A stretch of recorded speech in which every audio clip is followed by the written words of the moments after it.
right. Welcome back. Oh, it's very loud.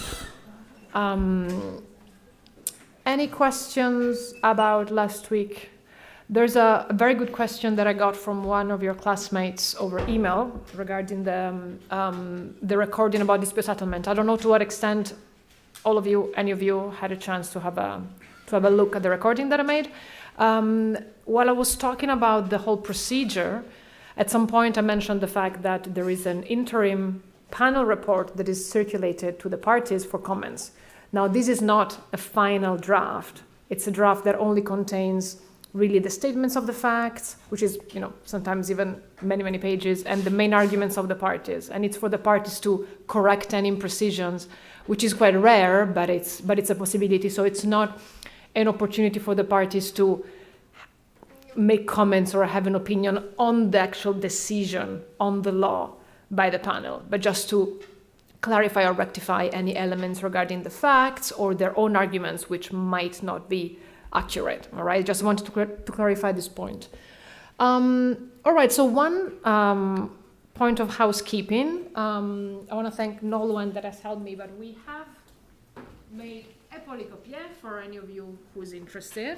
We will receive very soon the link that you can use to, if you want to order your copy. You only have the primary sources. It would have been something way too big if we had included the literature as well. So, but you have all your selected, primary sources. So once we have the link, we're going to share it on Moodle. And for those of you who are interested, you can order it, and you can have your copy.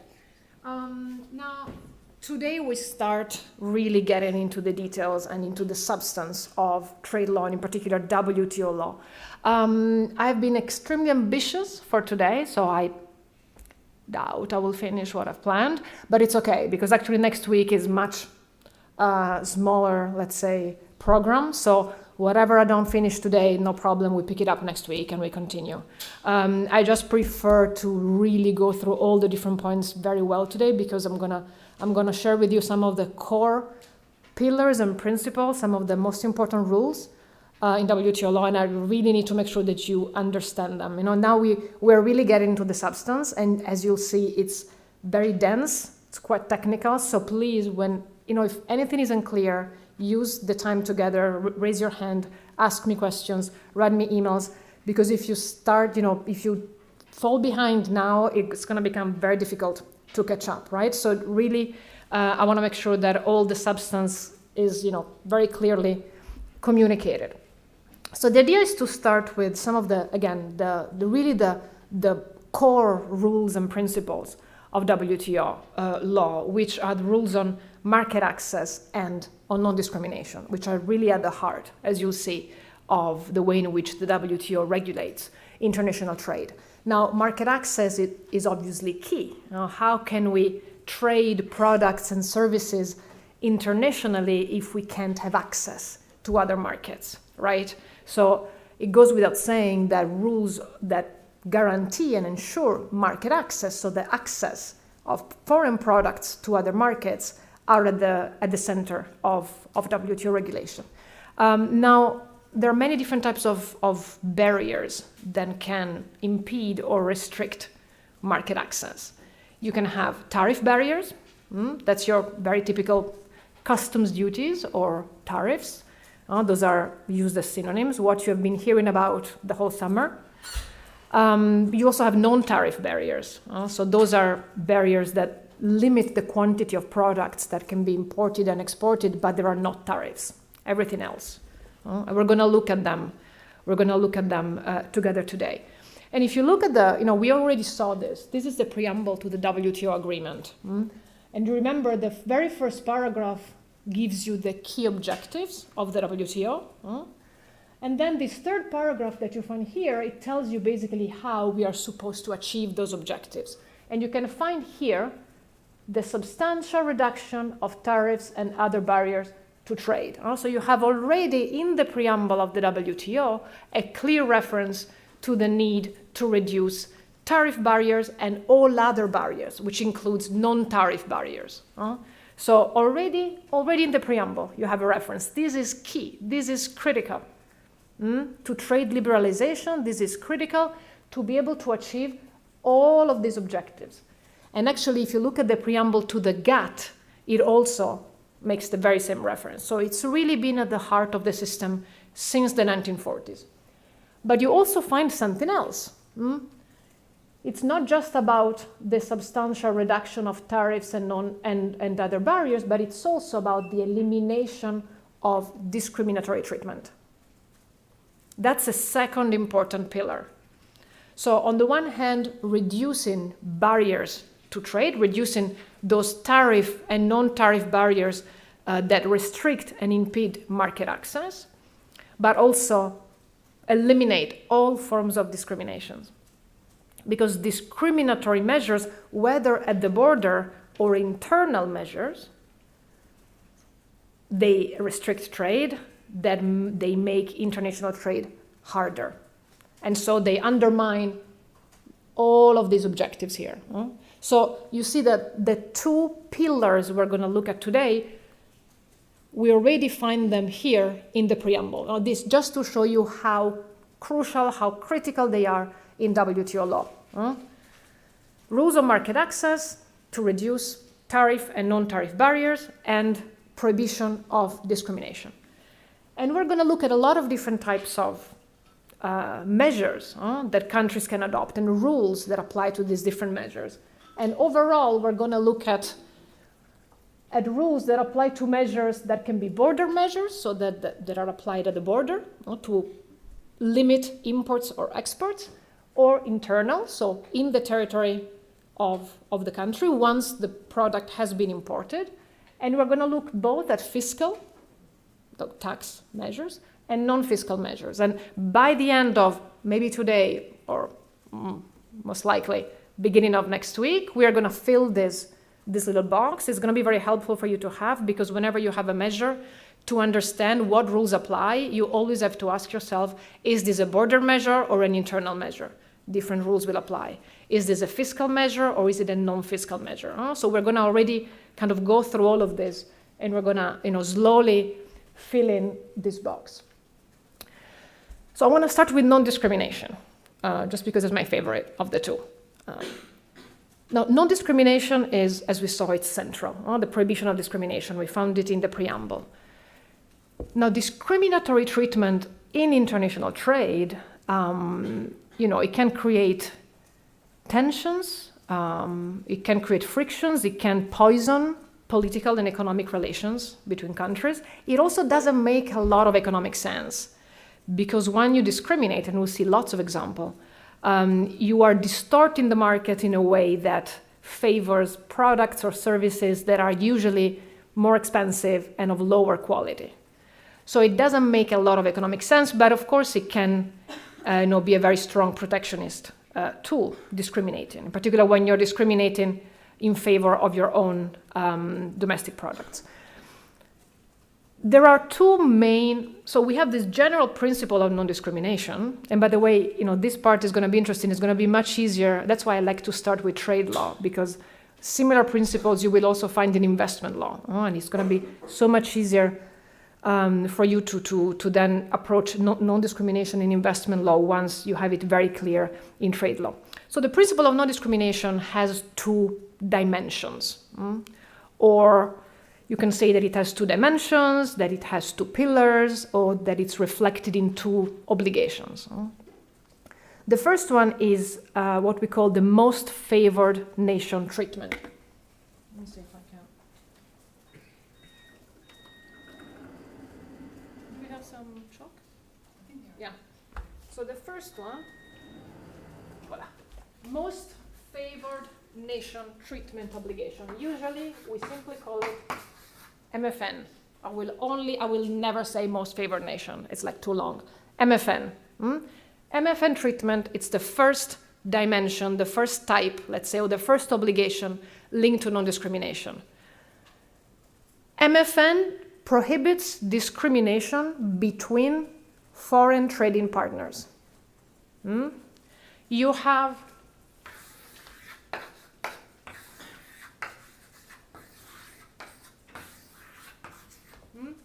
country A, Country A trades and imports apples from B, C, and D. Country A decides to impose a custom duty of 10% on apples from country B. If country A decides to impose 20 again on imports from C and D, country A is discriminating against C and D because it's treating one trading partner more favorably. So we call it most favored nation because the idea is that if you decide to give a great, very favorable treatment to a trading partner, B, you have to give the same to all your other trading partners. When it comes to apples, not when it comes to cars. There is this notion of likeness of the products that we'll talk about. So if Switzerland gives a special treatment to apples from France, the same treatment will have to be given to apples from Italy, from Germany, from Cameroon, if Cameroon produces apples, I'm not sure. All right? If the treatment is less favorable vis-a-vis one of these trading partners, there is a violation of MFN. First, the second one is called national treatment obligation. National treatment prohibits any discrimination between foreign products and domestic products. It does not apply to border measures because, of course, only imported products will face potentially border measures, so it goes without saying that domestic products will not face those barriers. It applies to internal measures. When it comes to internal measures, country A, once the apples from country B have entered the market of country A cannot treat domestic apples better than it treats imported apples from A. So we have French apples entering the Swiss market. We cannot treat them less favorably than how in their sale, distribution, and so on and so forth, than how Swiss apples are treated. So MFN, prohibition of discrimination between trading partners, national treatment between imported and domestic products or services. And this is just to give you an overview. We're going to go extremely deep in each of these, but just to give you a sense. There are many rules on non-discrimination in WTO agreements. The four key provisions are these ones, and on those that you have in your syllabus. You have Article 1 of the GATT, where you find MFN obligation regarding trading goods. Article 3 of the GATT, with the national treatment obligation regarding trading goods. And then you have Article 2 and Article 17 of the GATS, the General Agreement on Trading Services. And then you have MFN and national treatment regarding trade in services. Because that's where you find the key non-discrimination provisions. There are a few others, but these are the main ones. So for trading goods, Article 1 and 3, and 2 and 17 for trade in services. In the syllabus, you have the provisions of both the GATT and the GATT, so please have a look at both agreements. We will be focusing on trading goods. And I want to start with MFN, most favored nation treatment. All right. So as we said, MFN prohibits discrimination between products or services coming from different countries, for instance, from B, C, and D. Your key obligation is Article 1 of the GATT. Take a few seconds to read it. Now we're going to dissect it together, but start kind of reading it.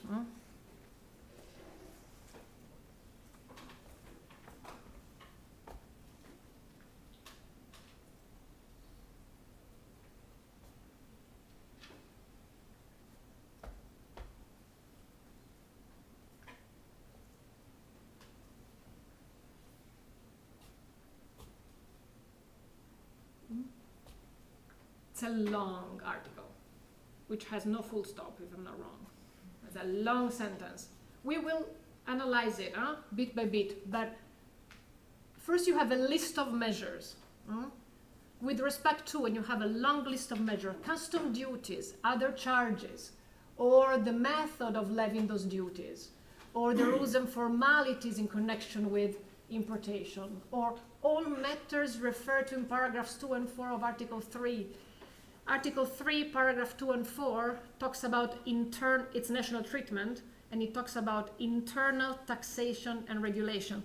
Basically, this means that whatever, border, internal, fiscal, non-fiscal measure, whatever, any advantage, favor, privilege, or immunity that you grant to a product that comes from a country or that is destined to a country, you need to guarantee to like products coming or going to all your other WTO members.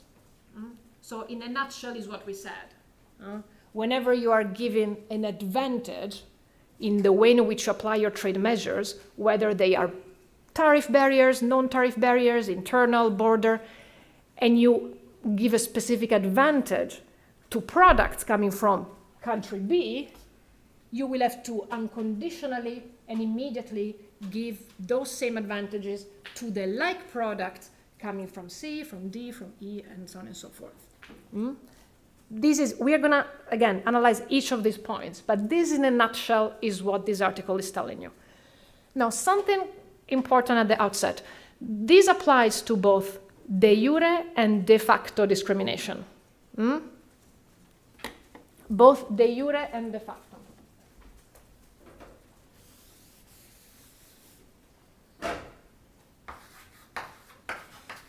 Who can tell me the difference?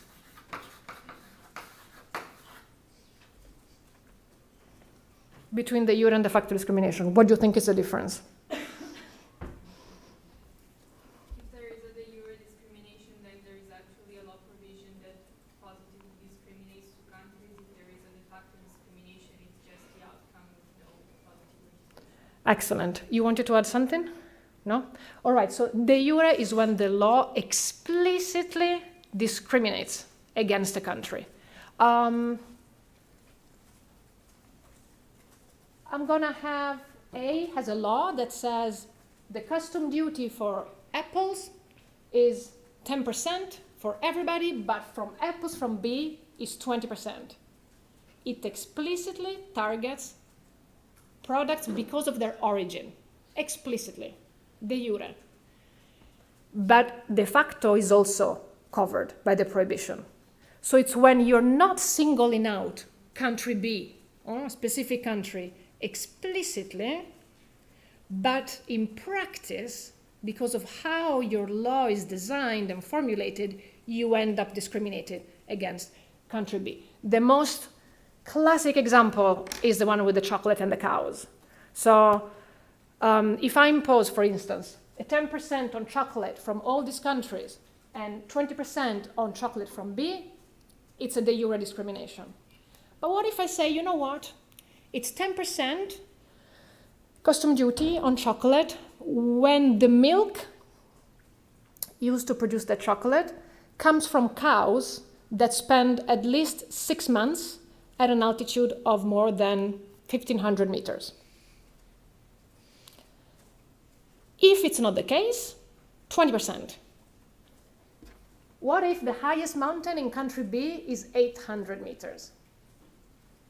It doesn't explicitly discriminate against B, but de facto, country B could never qualify for the 10%.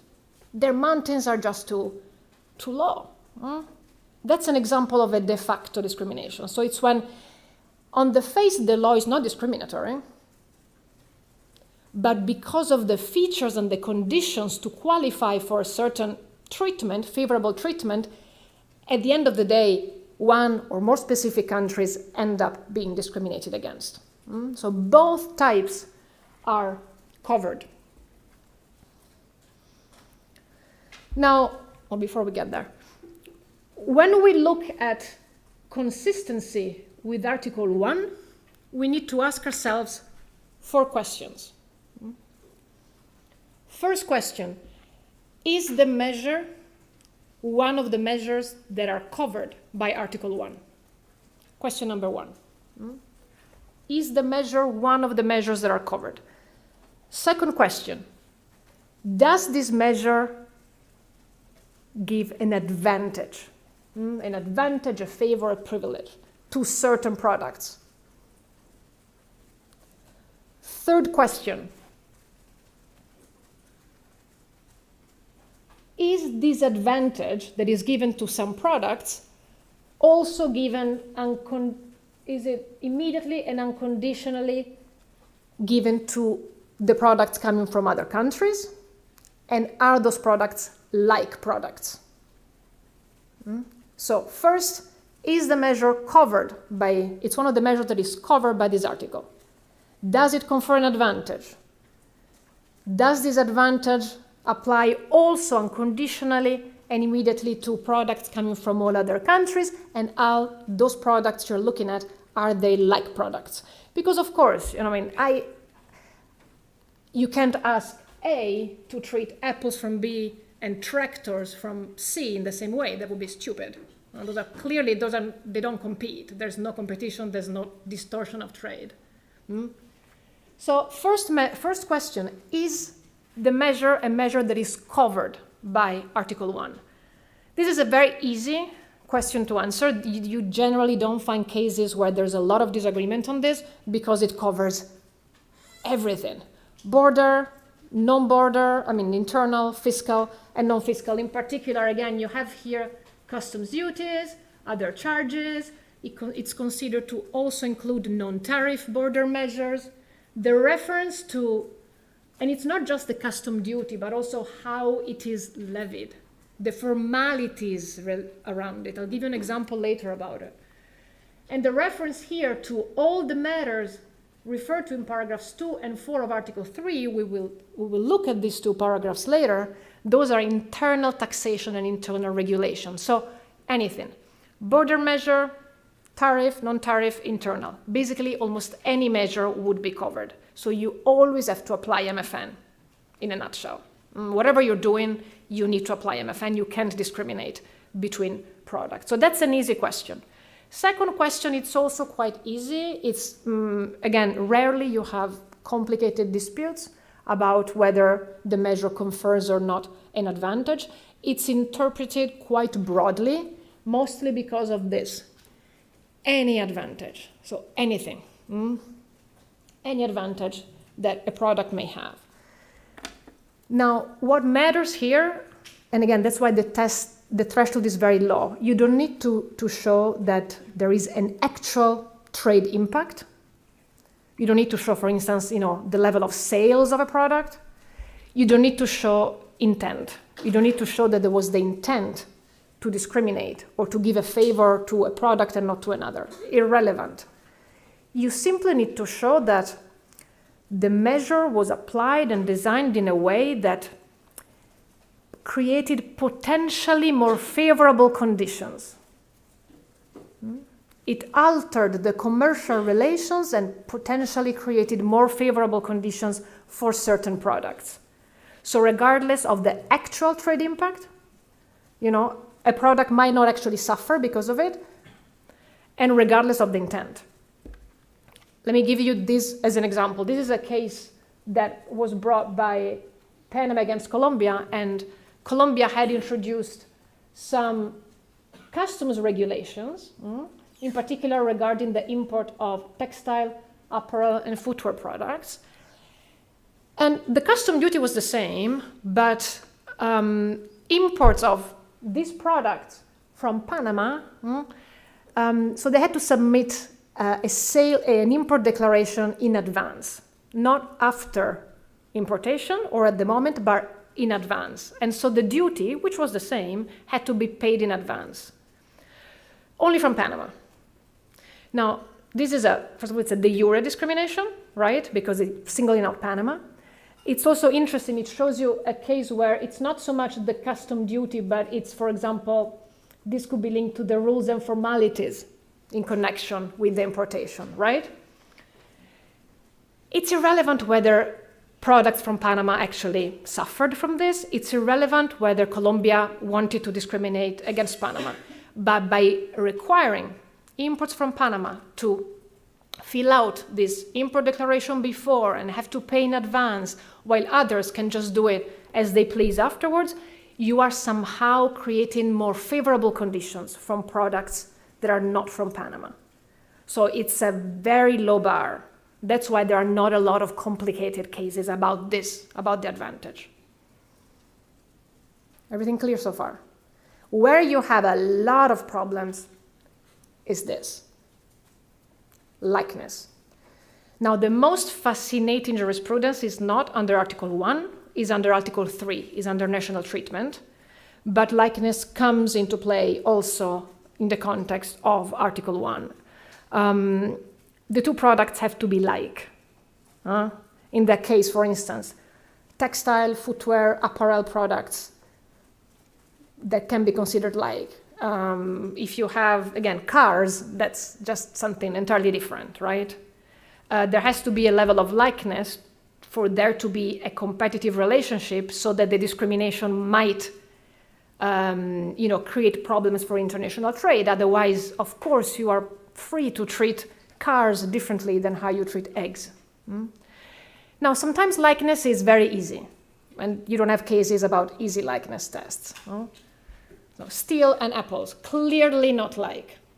It's not even an issue. But what about an SUV and a family car? What about beer and whiskey? White wine and red wine? What about low carbon and high carbon steel?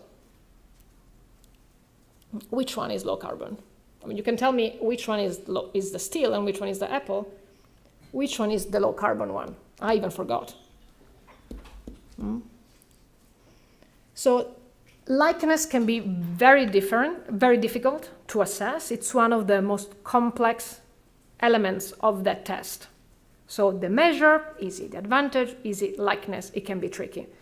Now, I assigned on the syllabus a case which is one of the most important cases on likeness, which is actually on Article 3, but the appellate body says that some very, very important kind of guiding points in general on how to interpret likeness.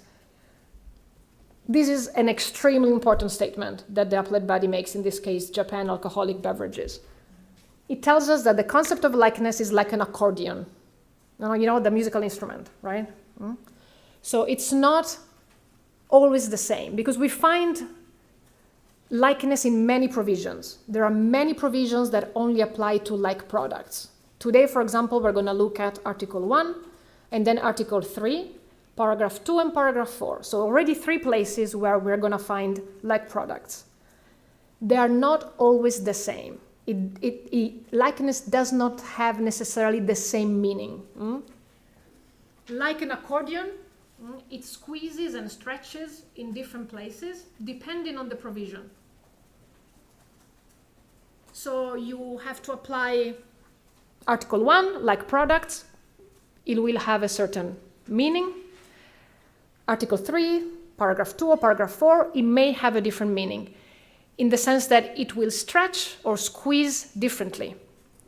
So for instance, you could have, I don't know, 2 products like, of course it would never stretch so far that steel and apples would be like products.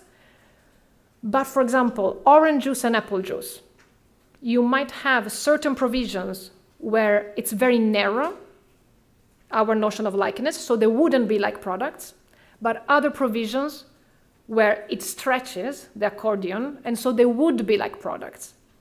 And don't worry, we will see today when it is stretched and when we have to squeeze it. I won't let you guess. And there are some reasons behind it.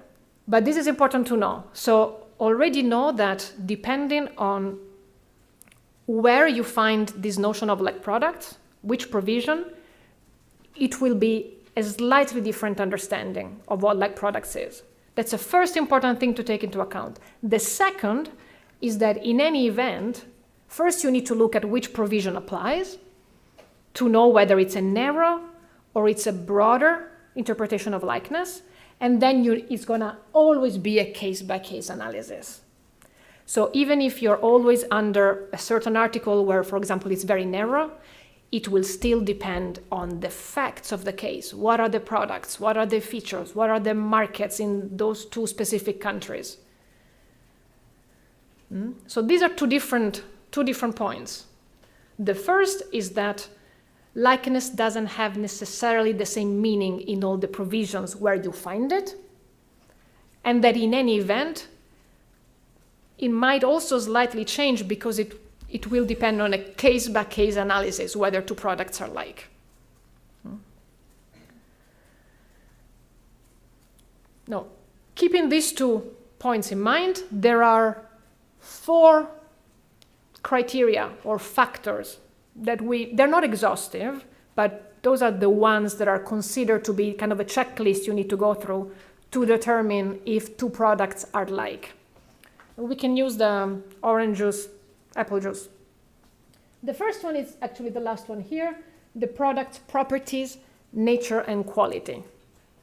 The product's property, nature, and quality. We also call this very simply the physical characteristics of the product.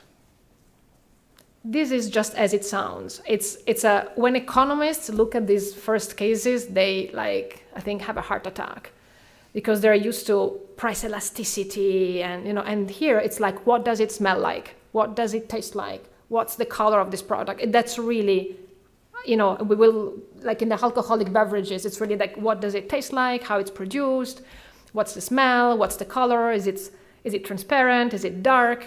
So that's what you look at. You look at the characteristics as it sounds, the flavor, the taste, the color, the whatever is in the product. Is it made of copper? Is it made of wood? That's a first. The second is the product's end uses. What do you do with it?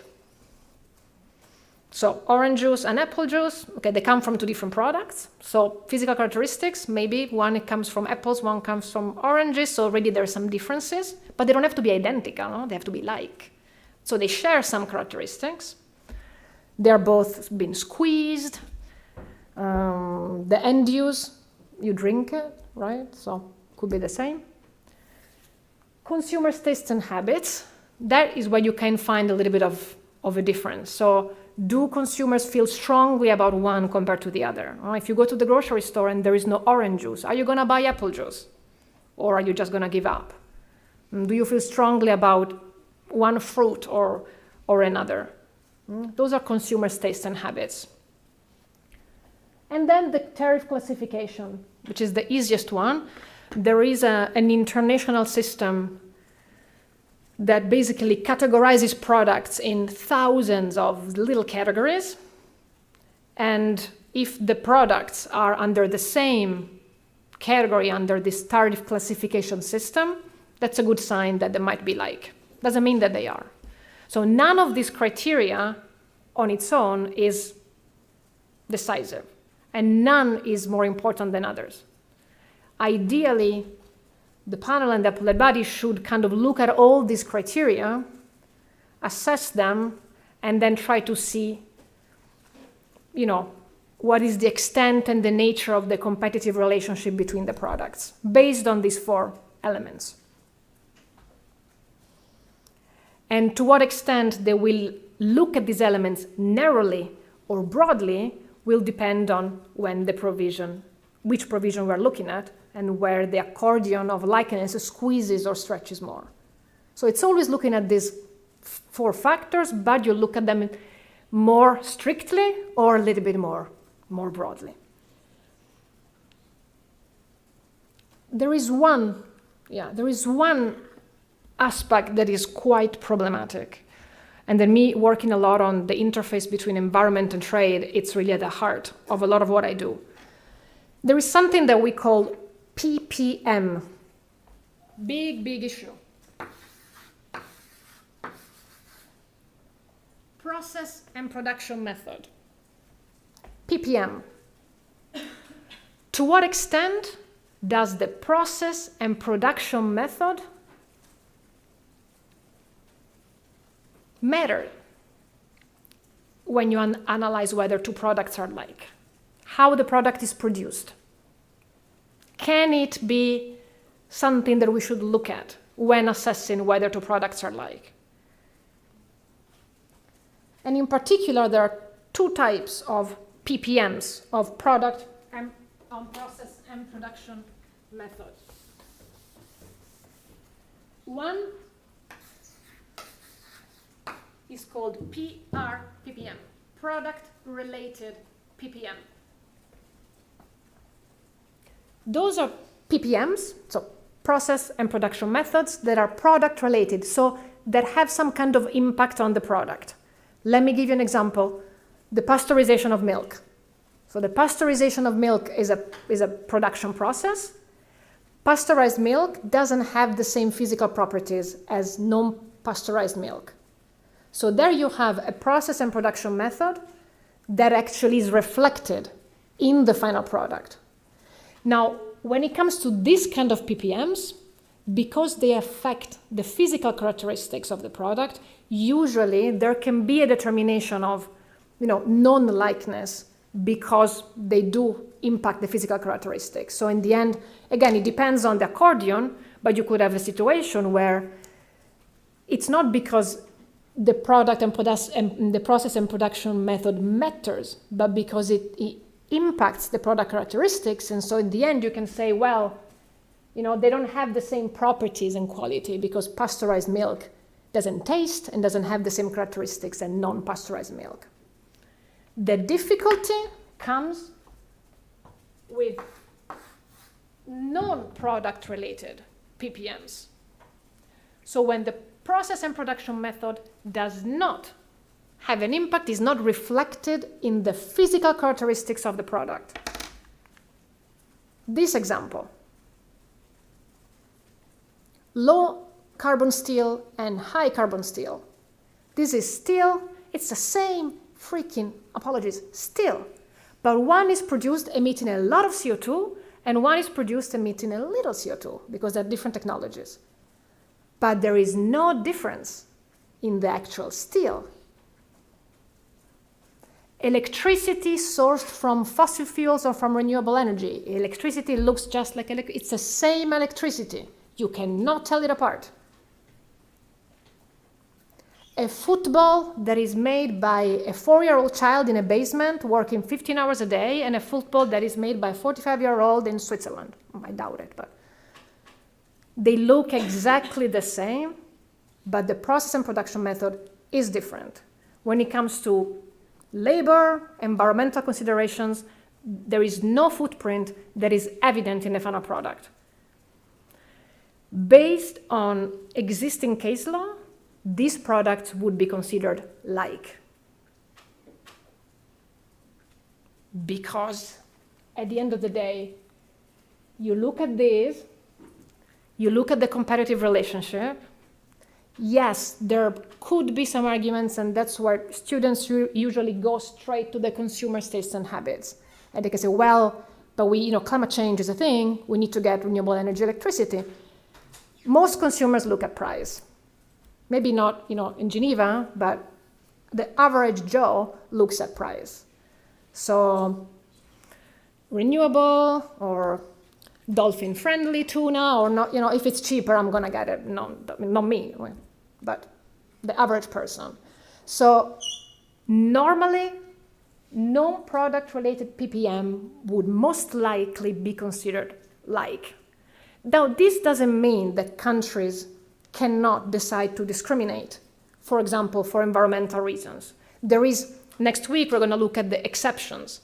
So they would violate maybe Article 1 or Article 3, they would discriminate, but there are some general exceptions that we will study next week that allow countries to violate any GATT rule if they're trying to pursue some legitimate policy goal.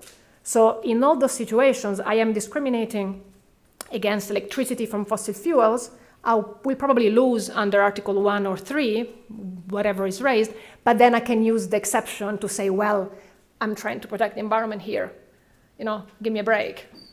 And we'll see next week how those exceptions work. Everything clear on likeness. Again, the most interesting case law, it's actually not on Article 1 MFN. It's not the most exciting case law MFN. It might become now with the new tariffs, but not so far. And Japan, this case, for instance, is on Article 3, but it does say some general comments about likeness that apply across the board. And then the last question is, okay, so it's a measure that is covered. It gives an advantage to some products. Is that advantage accorded immediately and conditionally to the like products? If the answer is no, you have a violation of MFN. This is also not very, basically you have to give the exact same treatment immediately to other products that are like. Otherwise, you have a violation. So remember, 4 questions, 4 steps in the analysis of MFN. So the first one, again, whether the measures are covered, and we said it covers basically everything, fiscal, non-fiscal, border, internal. Whether the measure confers an advantage, and the advantage, it's not an actual advantage, but it's basically some preferable competitive conditions, some more favorable, competitive conditions, whether the products that you're looking at are like, and whether the same advantage is given to these like products. So these are the 4 steps that you need to go through. How is it going so far? This was the easy part. So far, okay. So Article 1, it applies to all. So you're having a border measure, an internal measure, fiscal, non-fiscal, you have to apply MFN. We will see that now the Director General of the WTO, she keeps saying these numbers, there is about 70-something% of world trade that happens under MFN. This is because there are many exceptions to MFN. For example, in trade relations with developing countries, and we will look at these exceptions next week, you can give more favorable treatment to developing countries. It's not a violation of MFN. Or if you have a free trade agreement, the EU has a free trade agreement with 16 Caribbean countries, the CARIFORUM EC, free trade agreements. They give each other preferential treatment. So there are exceptions, so countries can, for example, conclude a free trade agreement, and under that free trade agreement, for those products, for those measures that are covered, you're allowed. But outside of that, no, you need to provide to everybody the same treatment. Now we're going to start national treatment, and then I'm going to give you a little break. National treatment is so much more complex. So, national treatment, prohibition of discrimination between imported and domestic products. It only applies to internal measures because, of course, domestic products will never face border measures. It's quite obvious. So one question that is always important, that you would always have to ask yourself is this measure a border measure or an internal measure? Only if it is an internal measure, then national treatment applies. It's not always a very easy question. In case of a tax, for instance, how do you distinguish between a customs duty and an internal tax? You don't have to look at the moment or the place where the tax is levied, because you can have an internal tax that is levied at the border, and you can have a customs duty that is collected afterwards, once you're already inside. So it's not so much the moment or the place, but it's the triggering event. Do I have to pay this tax because I'm trying to access your market? So is access to the market conditional to me paying the tax? Meaning I cannot introduce my product if at some point I don't pay this tax? Or is this a tax that is applied, for example, to the sale, to the distribution internally of the product? That's the question you need to ask yourself. So in the Japan alcoholic beverages case, for example, that we're going to look at later, which is a national treatment case, it was an internal tax because, again, it was irrelevant when it was applied, but it was a tax that you could access the market without paying it. So it's not a customs duty. But when you're selling in a supermarket, then the tax applies. So it applies to the sale. And it applies to all products that are sold in supermarkets. It might be different, that's why you might have discrimination, but you can access the market without paying it. So it's an internal measure. So this is an important question that you need to ask yourselves, because Article 3, national treatment, only apply to internal measures. So this is the portion we're going to look at. It's much longer than this.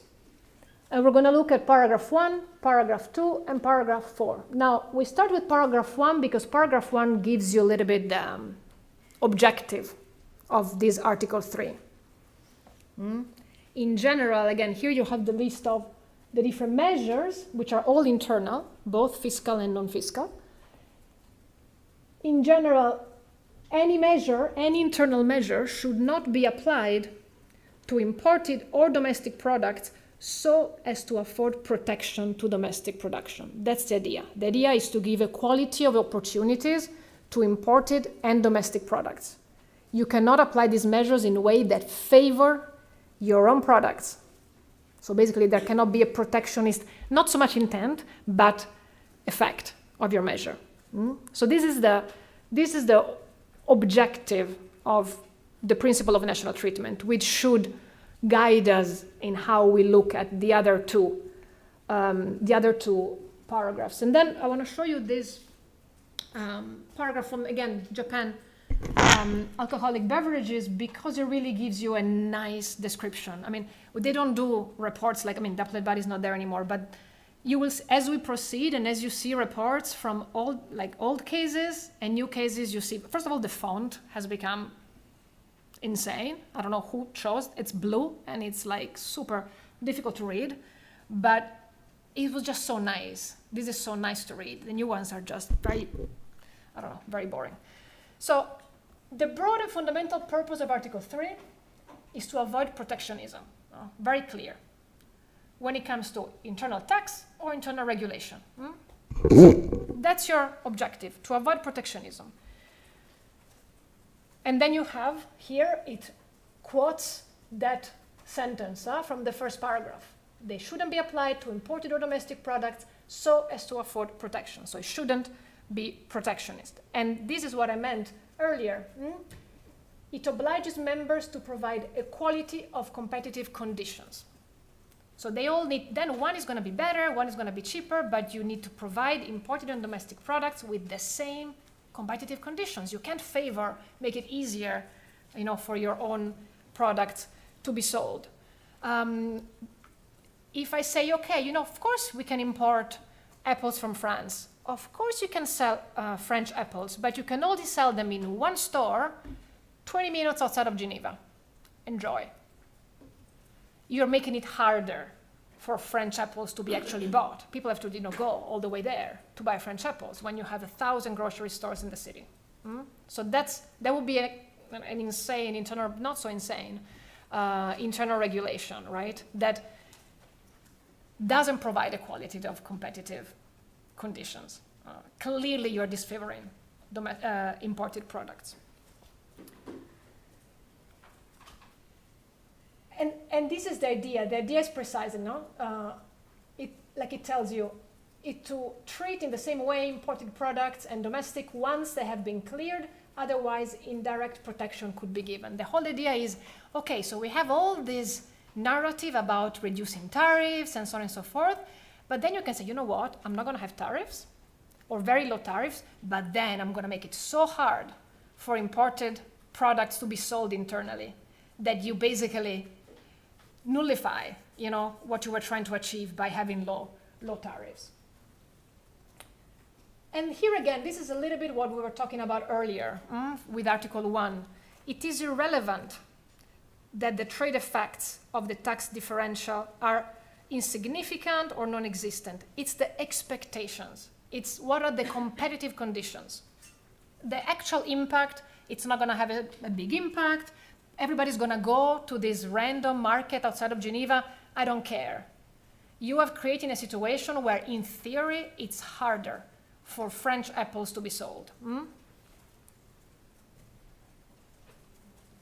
So this is a very nice paragraph that really kind of shows you a little bit the spirit of Article 3.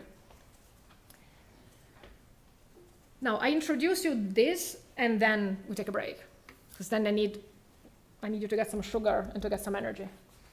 So you have your first paragraph that gives you, it should guide you in what this article means, and then we have two types of internal measures that are addressed in Article 3.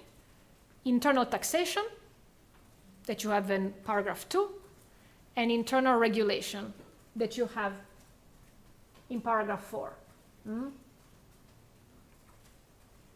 Let's take 15 minutes, and then we begin with internal taxation.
It's just not visible.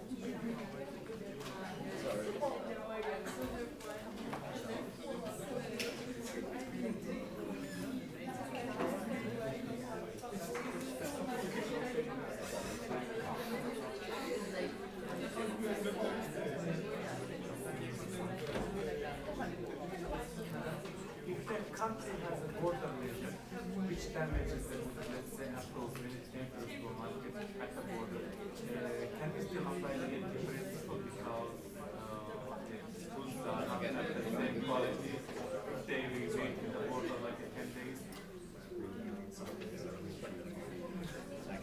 If they apply to treatment to every country, so we cannot apply MFN. Bad idea. How the measure, like, for example, as part of the formality to stay for a long time. Like let's say health checks. That would be more. These conditions, very good point. Seems like national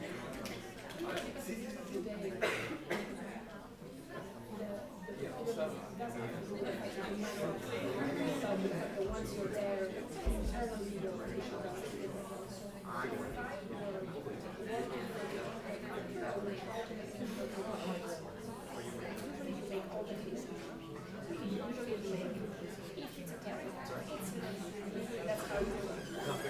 try to cover all your bases. But I would prefer national treatment because you're affecting the way in which it's going to be sold internally, not so much the access to the market. Very, very good point.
All right.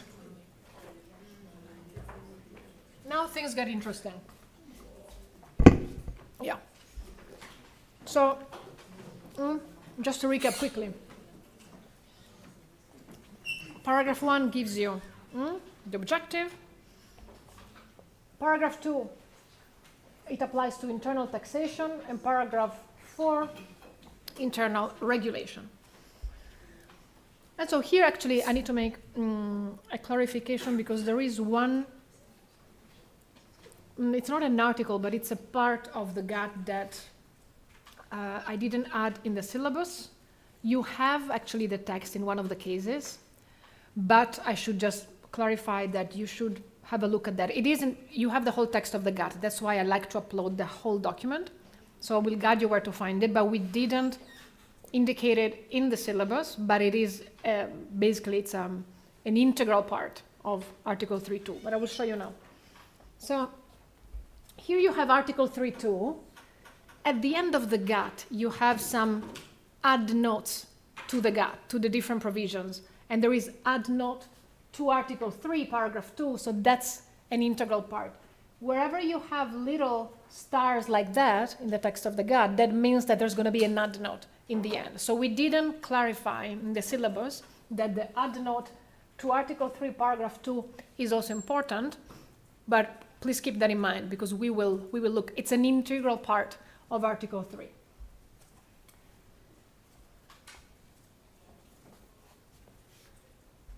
So the products of the territory of any contracting party imported into the territory of any other party shall not be subject directly or indirectly to internal taxes in excess of those applied directly or indirectly to like domestic products. All good. Moreover, no contracting party shall otherwise apply internal taxes or other internal charges to imported domestic products in a manner contrary to the principles in paragraph 1. So first you have the first sentence that tells you that you can't tax imported products in excess of how you tax like domestic products.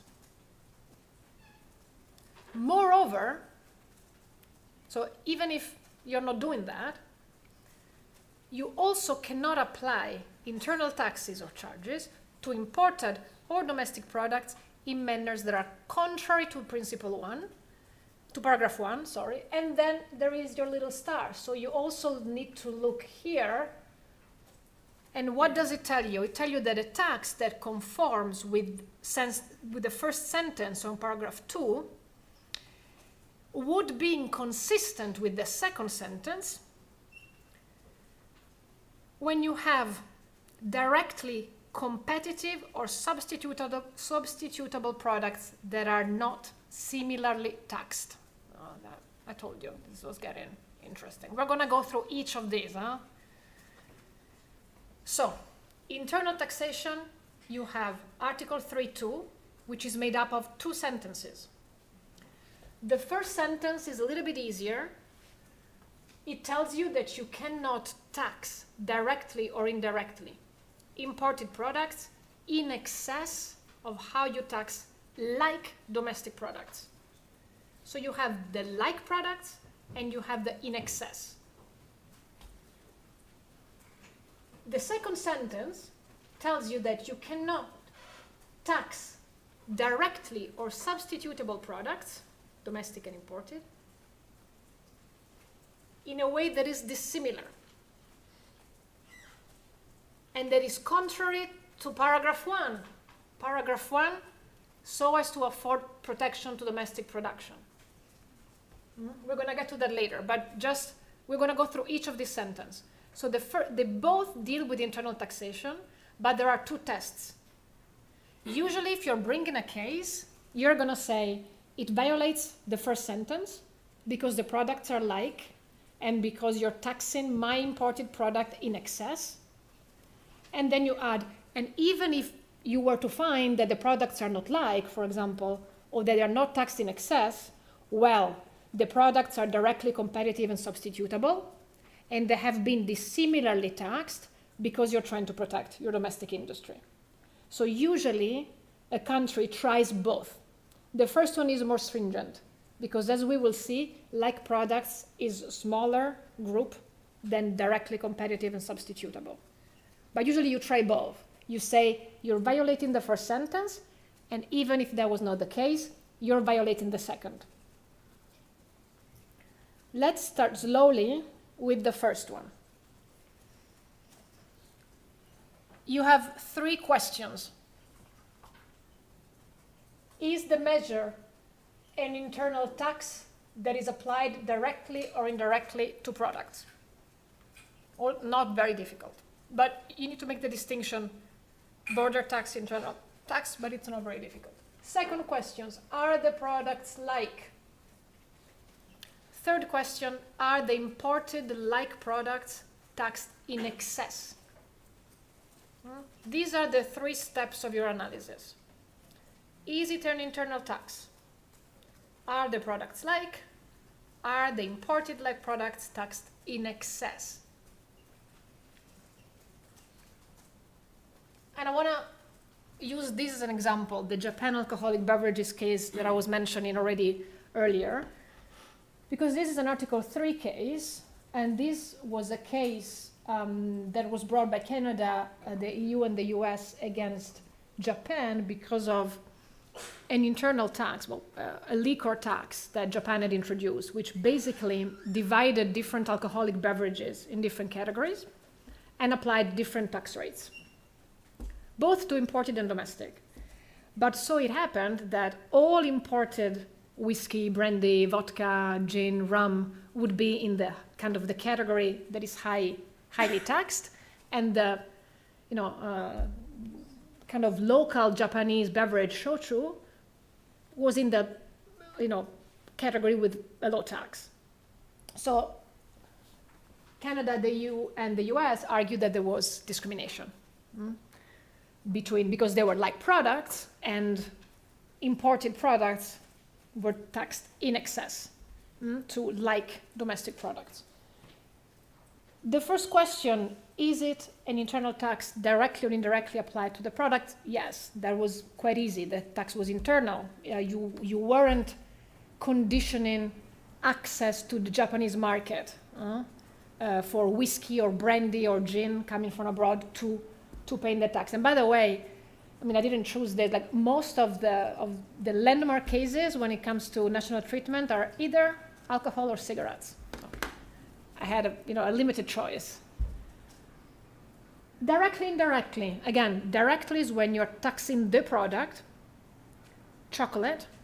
Indirectly is when you're taxing the raw material used in the product, cocoa beans. Easy, this is never a huge issue. This is the issue. Is it our shochu and all those imported alcoholic beverages like domestic products?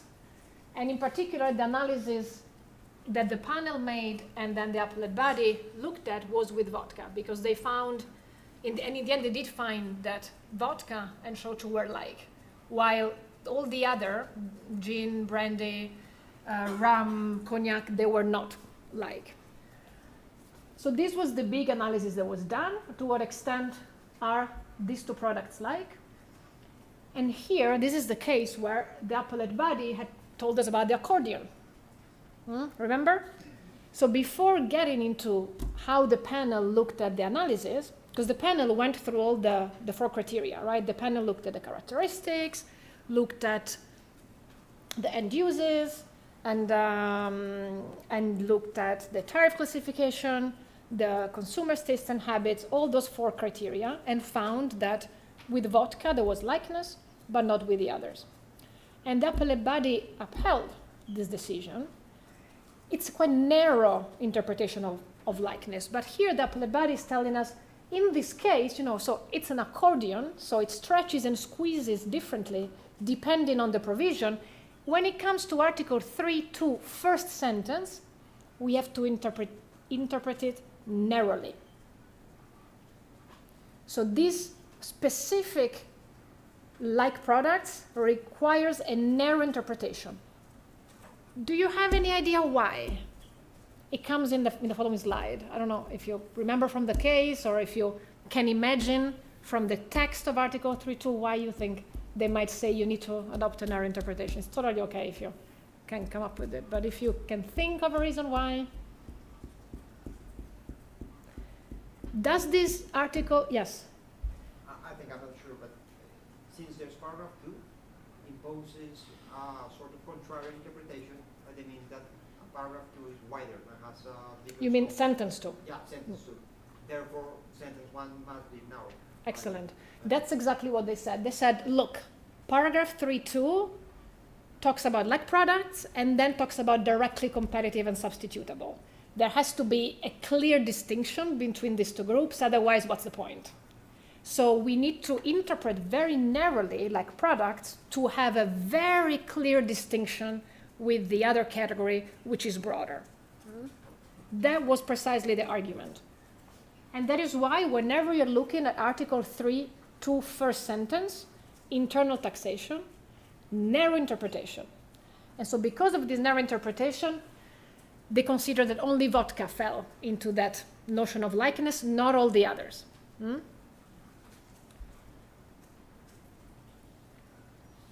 Now, the other case that I gave you on likeness and on Article 3.2 is this one, again, on alcoholic beverages. Philippines, taxes on distilled spirits. As I told you, there's quite a limited range of categories of products. I just wanted to have a look at these paragraphs because this is what's interesting in this case law is that step by step, the appellate body in different cases gives us a lot of different guidelines as to how we need to interpret likeness. So the appellate body in Japan alcoholic beverages is critical because we learn that likeness is like an accordion. We learn that it is on a case-by-case basis. There is this clear reference to the 4 criteria. But then here in Philippines distilled spirits, it also tells us something else. For example, it tells us here that yes, you need to look, you need to start from physical characteristics usually, and then you go through all the other criteria. But at the end of the day, these criteria are tools that should help us, and this is something that I mentioned earlier, that should help us understand the nature and extent of the competitive relationship between and among imported and domestic products. So really, if I were to ask you in the context of an exam, how do you analyze likeness? How do you determine likeness? What is the point of understanding and determining the likeness between two products? So it's about looking at the physical characteristics, the consumer's tastes and habits, end uses, tariff classifications, but overall, all of these need to help us determine the nature and extent of the competitive relationship between the products. None of them prevails. None of these criteria alone can tell you. And sometimes you have cases where the appellate body criticizes the panel because the panel starts with physical characteristics and says, unlike. No, you need to go through the others. Maybe you find the others and you see that the others are so strong that in the end it's okay if the physical characteristics are not, they don't share so many. So it's really about looking, in a comprehensive way at all the criteria and then making an assessment at, okay, what does all of this mean for the competitive relationship? And again, and the nature and extent, in this case, you have to be very rigid because the accordion squeezes in Article 3.2 first sentence. But I think this is quite a nice, yes? Professor, could you actually appeal a ruling? Because what if the end use actually changes over time? Because going back to your example of the soju and the vodka, I think part of it culturally, like in Canada and the US, people started using soju and sake to make mixed drinks because certain bars, they couldn't get a liquor license. So like a wine bar, they could use soju and sake because it qualifies as wine. And so then they started making cocktails, but in Japan, it's not really, you're not making these types of cocktails, so. Yeah, so I mean, it's a very good point, and I think you know a lot about shochu. It's great. So you need to look first of all at the market, at the market where those products are imported. So here you would look at Japan. You wouldn't look at what's the situation in the US. So you would look at the Japanese market and how is their competitive relationship there. Now, it changes over time. That's a very fair point, but you need to consider that you bring the dispute in 2000, you bring a dispute, the panel decides, the appellate body, you can appeal the panel decision. The appellate body, let's say in 2002, renders a decision. I mean, you could bring maybe 20 years later a new dispute, but it can't really be for the same law because it has already been decided. So it would really not, under international law, you can't reopen something that was already closed. Now, if there is a new regulation or a new feature of the regulation, then you might bring that. But otherwise, and actually, consumer tastes and habits it looks like a very promising avenue but sometimes it's the least exciting of all the criteria. Because it depends a lot on the segment that because you need to provide the evidence and you need to do like a market analysis. So it really depends. I don't know, I've always had also very high hopes, for example, when it comes to environmental cases that, consumer tastes and habits are gonna do wonders. And at the end of the day, it's usually not really the main, maybe the most important, but yeah, so you couldn't reopen a case. But if you were to bring a case, maybe the same case, if you hadn't brought it in 2000 and you brought it today, maybe that analysis would be different if the relationship with that alcoholic beverage has changed. And then the third question, so is it an internal tax? Is it applied to like products? And the like products is narrow, and then are the imported products taxed in excess? In excess is $50 more. That's in excess. Even the slightest additional tax qualifies as in excess. So it's interesting, you see, it's very rigid when you have to determine if the products are like, but then if the products are like, the minimal tax differential violation. Here actually the differential was quite large, so it was not difficult to pass this test. And so in case of vodka and shochu, yes, they were like products and they were clearly taxed in excess. But so they narrow down the products that are like very, very, very rigidly, but then even the smallest difference, even if it's just a little bit higher the tax, it triggers a violation. Are we clear on sentence 1? Because now we're going to move to sentence 2. Okay. So again, what usually happens, like in this case, for instance, US,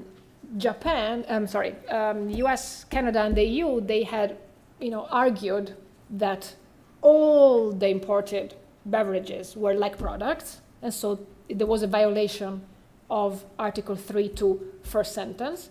But then in any event, even if that was not the case, it was also a violation of Article 3.2 second sentence, because even if those products were not liked, they were directly competitive and substitutable.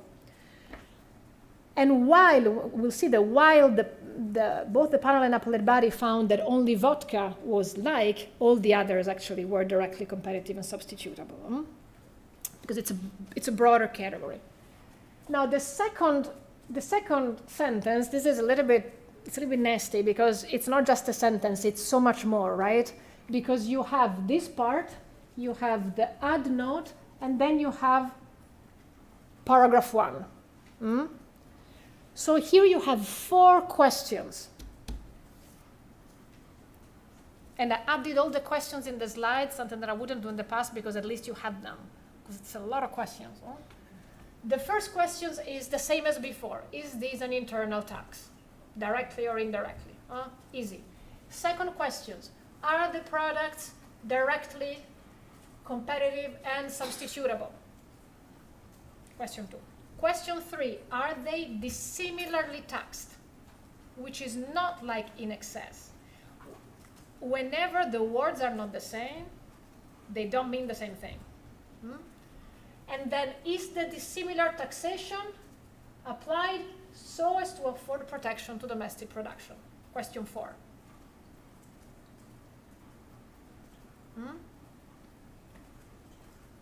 So, and here you have the 4 questions. 1, 2, 3, 4.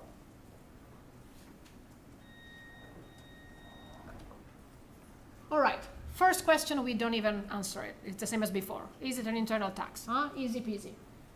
Question 2, are they directly competitive or substitutable. So the whole reason why we have to interpret narrowly the like products in 3-2 first sentence is to differentiate those, that category from this one. So this one clearly is broader, right? So you can have a product that is not like, but that is still directly competitive and substitutable. Now in this analysis, Panels and Appellate Body, they still kind of look at the characteristics, but like at those 4 criteria, but in a more, again, in a more flexible way. And mostly they end up sometimes looking at elasticity of demand. They end up looking at whether the products are interchangeable. But in general, they tend to, to kind of include a broader. So maybe, orange juice and apple juice would not be like, but they might be directly competitive and substitutable. And that is why in the Japan alcoholic beverages case, while only vodka was a like product, all the others were considered as directly competitive and substitutable.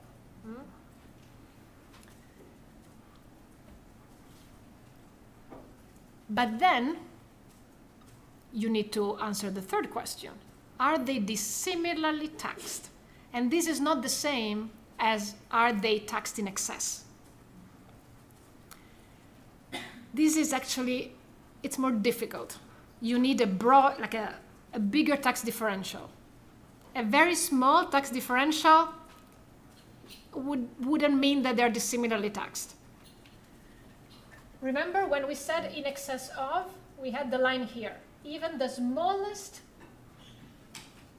additional tax would have triggered in excess of. Now, it is the threshold is higher. There has to be kind of a substantial difference. This means that you can have, for example, here a tax that is, is in excess, so is more, but is not enough to be considered dissimilarly taxed. So in the case, for instance, if the tax to those products had been here, then okay, they are directly competitive and substitutable, but they're also dissimilarly taxed. But if the difference is very small and they're here, yes, they are directly competitive and substitutable, but they're similarly taxed. So you see, there is really 3-2 first sentence is so rigid with what products are like, but it's quite easy then to show that you have been taxed in excess. Here, it's the other way around. Lots of products fall into the category of directly competitive and substitutable, but then it's a little bit harder to show that you have been dissimilarly taxed. Yes? In terms of numbers, how much is... There is no number. It's case by case. There's mail in the products. You think they give you numbers? No, it's on a case-by-case basis, depending on a lot of factors. There aren't really rules or guidelines. And then the final question is the dissimilar taxation applied so as to afford protection to domestic production? Here, it's not about, as always, nobody cares about your intent. In WTO, nobody cares about why you do things. Does it have, as a result, are you protecting your own, are you, giving more favorable conditions and therefore favoring and protecting your own product? It's the analysis and an analysis of the design and the way in which the measure is implemented, the characteristics of the measure. It's an objective analysis. It's not, is it part of a broader plan of discrimination or protection? No. And usually the answer is yes.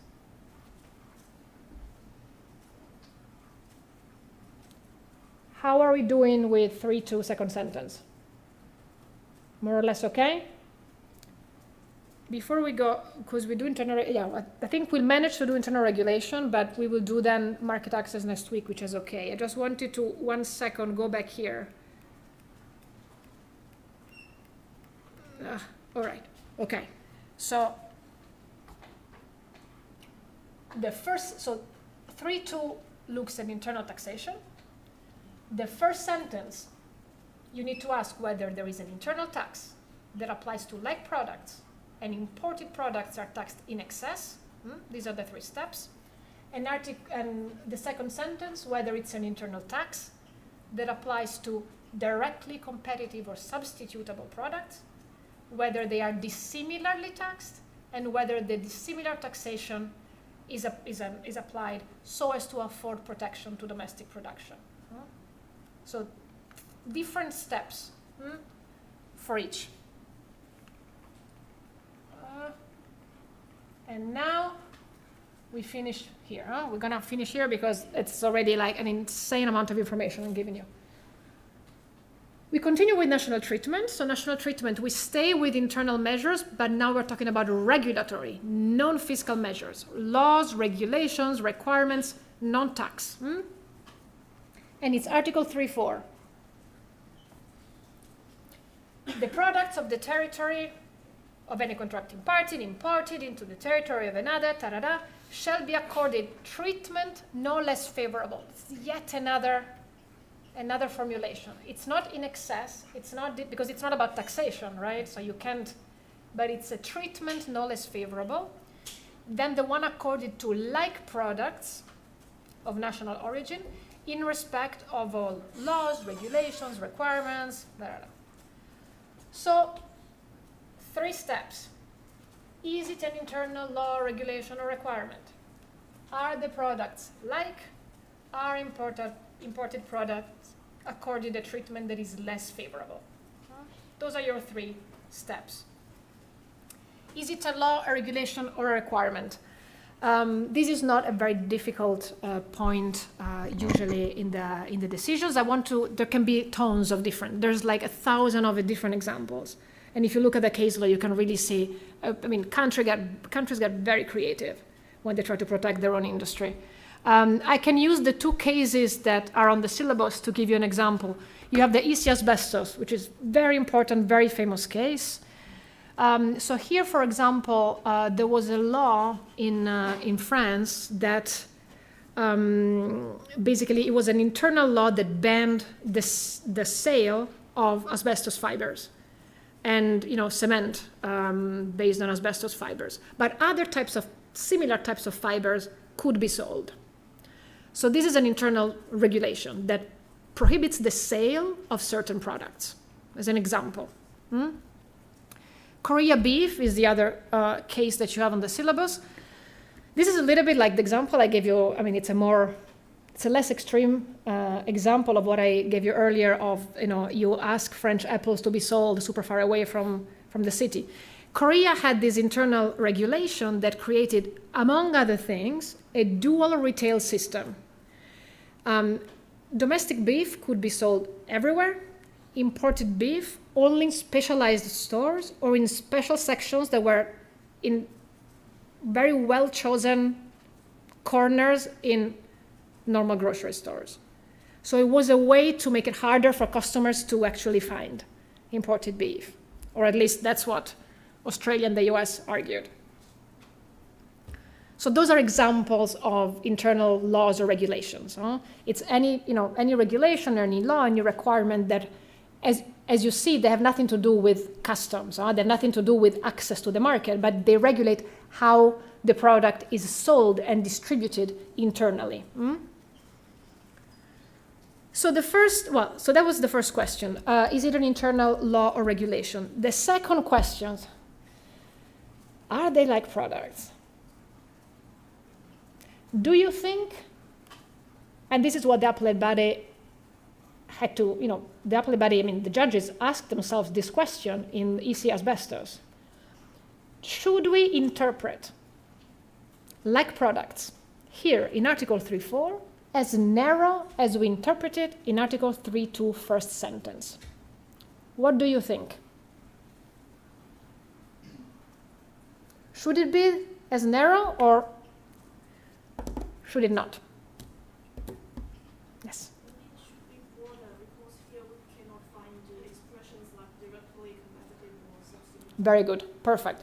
They said, again, this is kind of very basic logic, right? They say, well, Article 3.2 had that second sentence. We had to distinguish, so we had to interpret narrowly. But here, the accordion can stretch because We don't have to differentiate.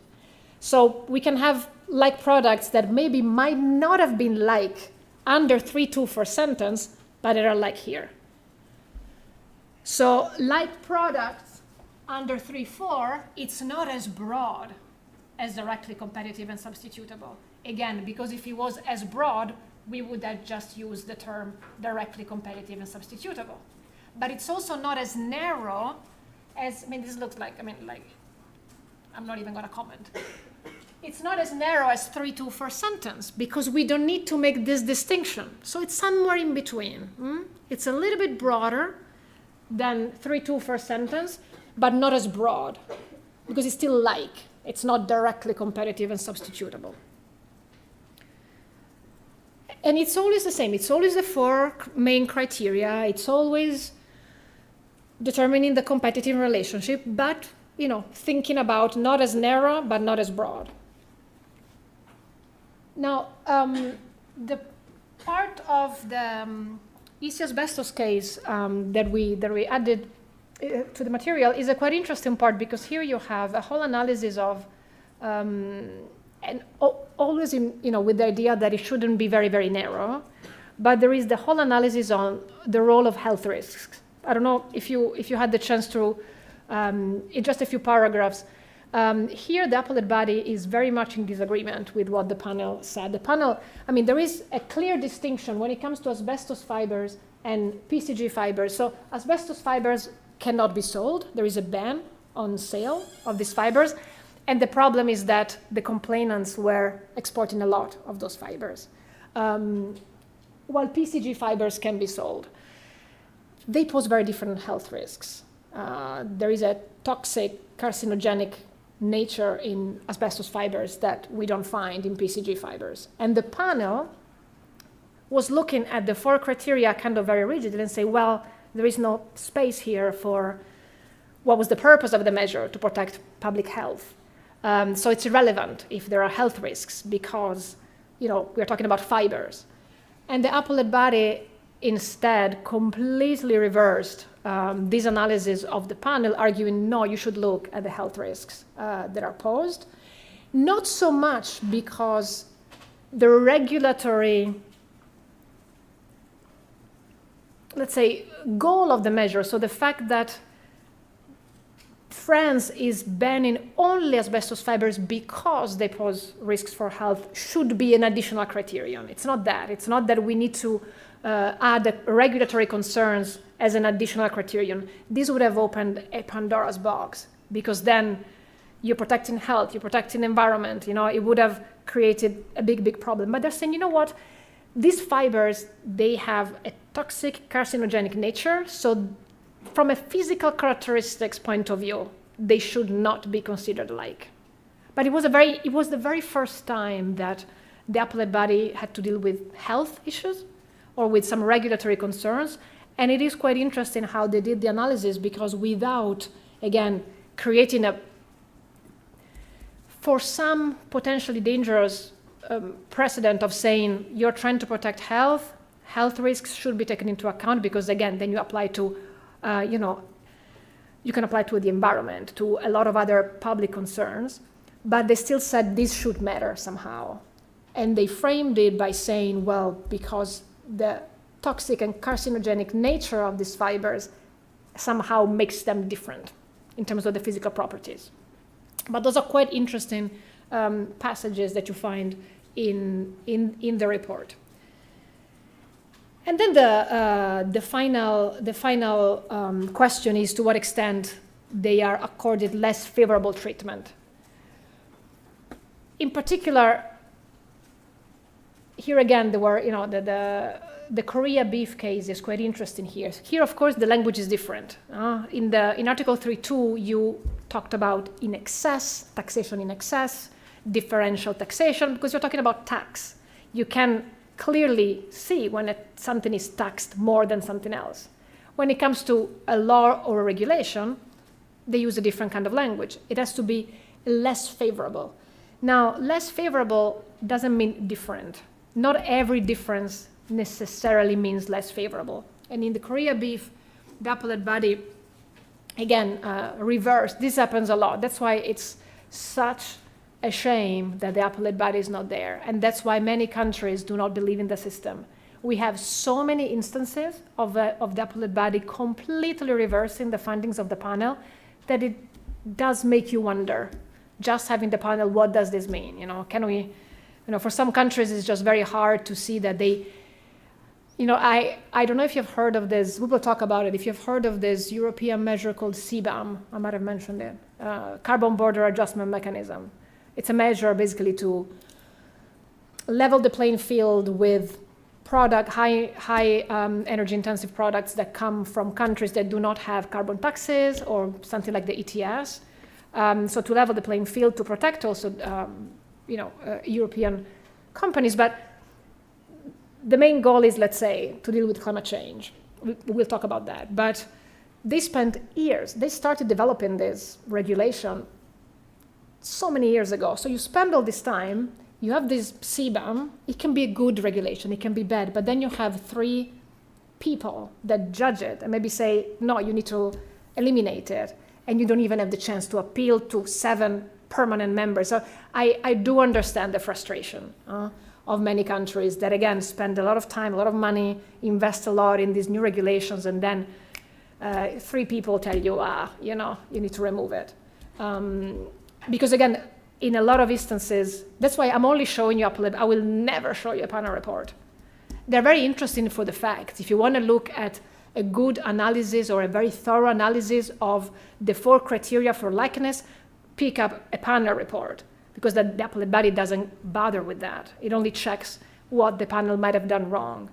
So for those kind of, very, very initial analysis, of course, panel reports are great, but I will only show, I think, mostly, unless maybe a recent panel, because we don't have the appellate body, because that's where you find kind of the real application and interpretation of WTO law. So here, the panel in Korea Beef had said, well, any difference means less favorable treatment. That's not true. You need to show that actually you're altering, the competitive opportunities. So you can have a difference in treatment which doesn't really create less favorable competitive opportunities for an imported product, and you have another type of difference in treatment that does. So it's not enough to stop and look at that there is a difference in treatment. You really need to look at, okay, is this, creating less favorable competitive opportunities for the imported products.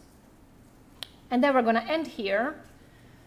We are starting to compile our little box. So whatever measure you adopt, you always have to comply with MFN, with the exceptions that I mentioned, developing countries and FTA, which we'll look at next week. And then if you show that the measure is internal, then if it's a fiscal measure, you have Article 3.2, first and second sentence. And if it's a non-fiscal measure, you apply Article 3.4. I'm going to stop here. Are there any pressing, super urgent questions? Nothing? Okay, so next week, we're going to pick it up here. We're going to look at, it's not going to take a long time, 15 minutes.